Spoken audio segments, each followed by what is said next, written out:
Now, from Wish TV, your local news source, this is All Indiana Politics. Good morning. Welcome to another edition of All Indiana Politics. I'm Phil Sanchez. Let's get right to it this morning. And the president's major announcement on student loan debt. You've heard the plan by now, up to $10,000 forgiven for those making $125,000 per year. It climbs to $20,000 for those with Pell Grants. Now, we want to show you the Indiana numbers right now. 906,000 Hoosiers have student loans. That's 1 out of every 8 people in the state. The average debt, more than $32,000. Total student debt in Indiana, nearly $30 billion.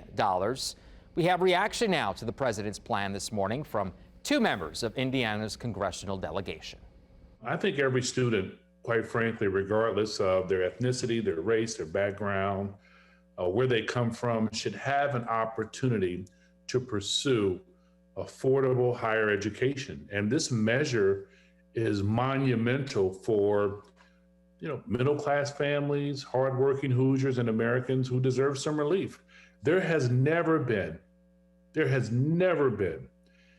as bold a measure to ease the burden of student loans. I think this is bad fiscal policy. It's blatantly unfair to the vast majority of the American people. And honestly, at this point, I'm not sure it's actually totally legal for the president to unilaterally do this with a executive order without congressional action. So my initial response is very negative. I think it's a blatant attempt to buy voters before a midterm election, for which right now it looks like the Democrats are in big trouble. This fundamental question of fairness always comes up. But I think it's important to note that this is so important for Hoosier families. And it will have a profound impact on millions of families, but it's just a start. I think that for those who have those concerns, I think we have to look at ways in which our taxpayer dollars are being used. Student loan debt is a problem in the United States. We all know that. But forgiving debt on the back end is not the solution. The solution is to get the cost of higher education down. As the federal government has gotten involved in paying for higher education, universities and colleges have just continued to raise their tuition because there's a basically bottomless pit of money available for them to get from the federal government through the student. We're going to talk much more about the student loans here in just a few moments, but now we want to turn to Indiana's 2nd congressional district. Republicans have officially chosen Rudy Yakum to replace Jackie Walorski on the November ballot. Yakum is a former campaign finance director for the Congresswoman. He beat a field of 13 other candidates at the GOP caucus with only 1 round of voting. Gas prices are going up, commodity prices are going up, groceries are going up, and it's becoming too much for many families to bear. We know what caused it, and it's one thing. It's not the America First agenda, it's the America Last agenda. And let's welcome in Democrat Paul Stewart, who is the party's candidate to replace Representative Jackie Walorski following her death in a car crash. Paul, good to see you. Nice to meet you. You've spent most of your career in education.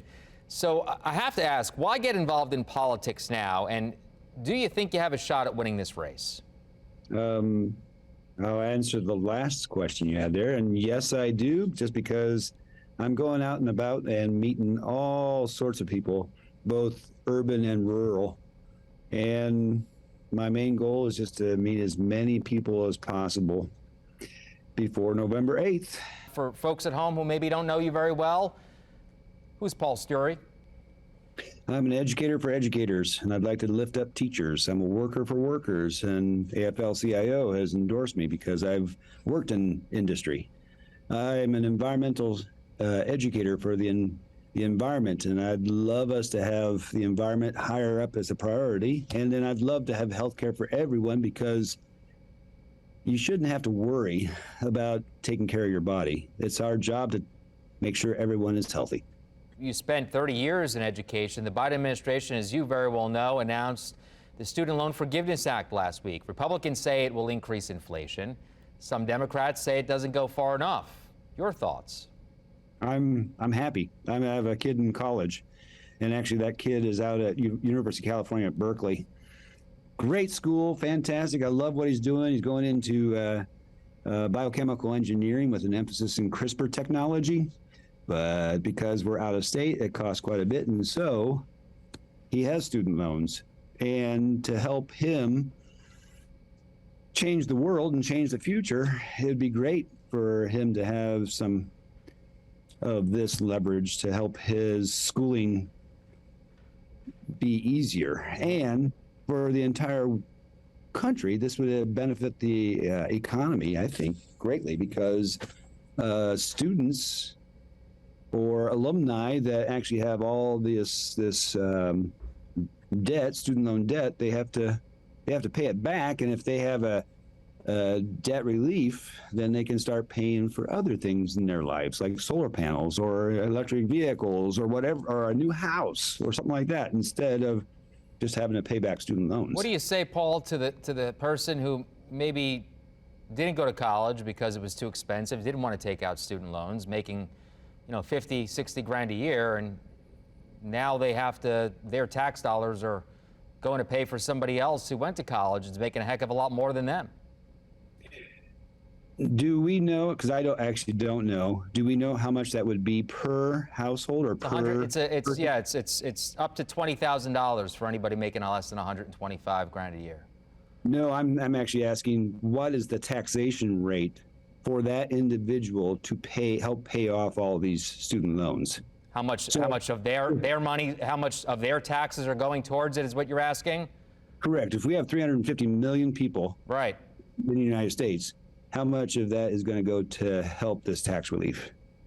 Yeah, I'm not an economist, so we'd have to get somebody else. And I was told there wouldn't be any math in journalism, so we'll have to get somebody else in there. But it is, I think it is a fair question, that because everybody does pay taxes.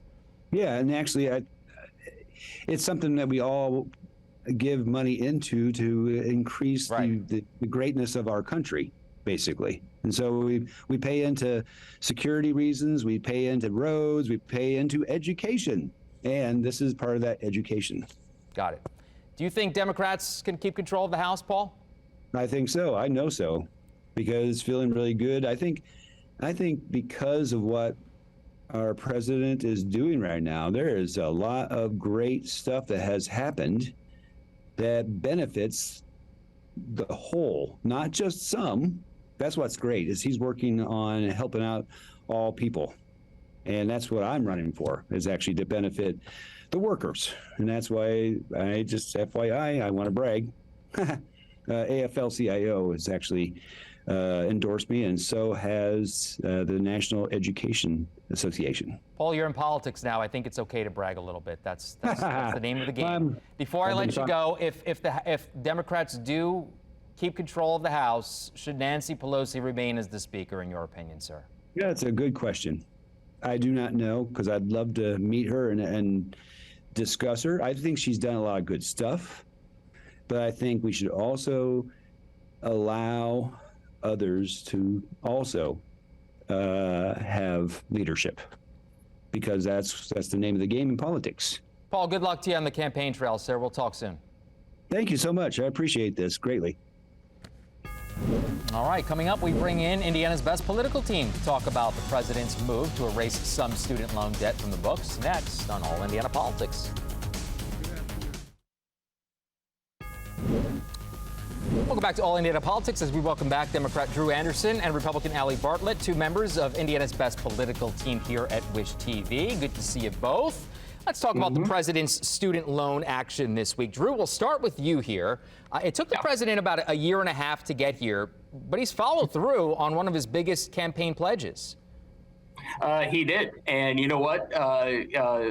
Dark Brandon and Democrats were on a roll here. And it's just because at the end of the day, it's another, what you just said, Phil, it's a promise kept by Democrats and the president, and over 300,000 Hoosiers, and that includes the Republicans, are going to see their student debt either erased or whittled down. And that's going to allow some families to save for homes, buy some extra groceries, and really make ends meet. And Democrats are getting it done. Allie, your thoughts on this past week? I have a lot of thoughts on this. If Democrats are getting it done, I want to know exactly who they're getting it done for, because I want to know what message we're sending to everyone who either, like me, sacrificed a lot to reduce or pay off their debt, and people who actively pursued other paths outside of formal education in order to avoid debt. And when I say that, I mean people who went to trade school, people who entered the military out of high school in order to avoid this kind of debt.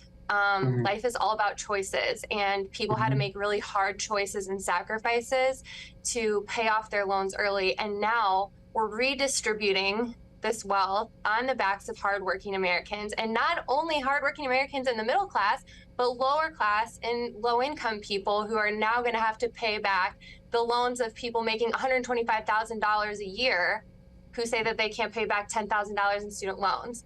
To me, I don't see the fairness here. I don't see why this is a win for anyone. I've had people on all sides. Right. Drew, go ahead. Get it. I know you really want to jump on this one. We've heard it a couple times here. Go ahead. Yeah, I mean, who it benefits is the 300,000 Hoosiers that I mentioned earlier. But also, at the end of the day, if we're going to talk about redistributing wealth and, our tax and preserving taxpayer dollars, why did rich Republicans ask for their PP loans to be forgiven, and why didn't they pay that down? Why did if we Republicans want to talk about the PPP loans that were forgiven, they did that because the government shut their businesses down.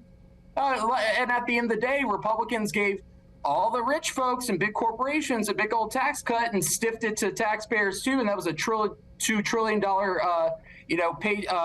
bill as well. So at the end of the day, I actually, believe it or not, I agree with I think it was Bouchard that was on the show, Phil, about how we need to also talk about how we approach this from the front end. And for me personally, I'm a 21st century scholar. Why aren't we expanding that to everyone? Yeah. Why aren't we expanding that to folks who are going to trade schools, beauty schools, stuff other than colleges and universities? I'd be for that. I know Democrats are for that. Republicans aren't. So at the end of the day, Allie, I love you, dude, but it just seems like y'all are talking in a partisan pretzel and Democrats are actually delivering here. I think what we have to do here is address this issue at the core. So you and I do agree on something. The issue has to be addressed at the core. The issue is not resolved by putting this on the backs of taxpayers, just like everything else. And when we're talking about PPP loan forgiveness, we're talking mostly in Indiana, especially about small businesses that never wanted to close in the first place, that were forced to shut down by the government. Trust me, those people would rather have been operating their businesses than having to close them and lose money only to have loans Drew's forgiven. point, though, a lot of people, a lot of wealthy people did get those loans and they were forgiven.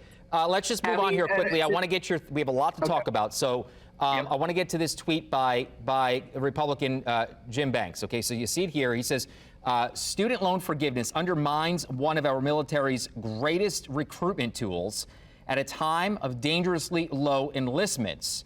Allie, is this really the right attack on this plan?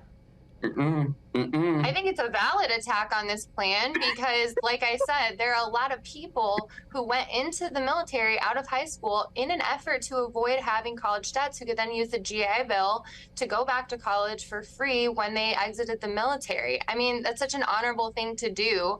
And now we're saying that you can just have $10,000 if you make $125,000 a year forgiven willy-nilly. Now, is that the only reason why this is a bad plan? Absolutely not. There's a million reasons why this is a bad idea. There's a million reasons why this is irresponsible. But does it impact military recruitment? Drew, you know what? I think there were a lot of arguments that could have been made here, and it was kind of odd that he went there, no? It was odd because at the end of the day, he probably was trying to connect it to his own personal military experience, and that was the tie-in for him. Got it. Drew, go ahead. Respond. I can't read his mind, but I think at the end of the day, people enlist because they love our country. And, some people, sure, enlist because they want to have that ticket to college too. But it shouldn't, for a lot of folks, it's about, protecting our freedoms of our nation, not, that immediate, sprint towards a college. And everyone knows that. And I thought at the end of the day, Jim Banks, it was a pretty, lame take when it comes to the student debt, because, again, when we're talking about who's actually asking, who's trying to help out everyday Hoosiers, who's trying to help out the special interest, Democrats are helping the everyday folks and those special interests. Greg Pence is one of them. Jim Lucas is one of them. They wanted their loans to be forgiven, no questions asked, and the government had no problem with it. Neither did Republicans. So if we're Because really their going to have this businesses got shut conversation, down by the government. if we're really going to have, so you're blaming Governor Holcomb too, Allie? Because that's I'm what blaming Governor Holcomb a government that shut down Governor Holcomb businesses. did That's that, all so I'm going to say on that criticizing the topic. governor, bud. But if people You're have their criticizing the businesses shut governor. down, they have to have a way to function. So you're And I criticizing would say Governor a person Holcomb. making $125,000 a year is not the everyday Hoosier. All right, well, we have a lot more to get to. I know you guys are going to be with us on the other side of the break, and we'll be right back.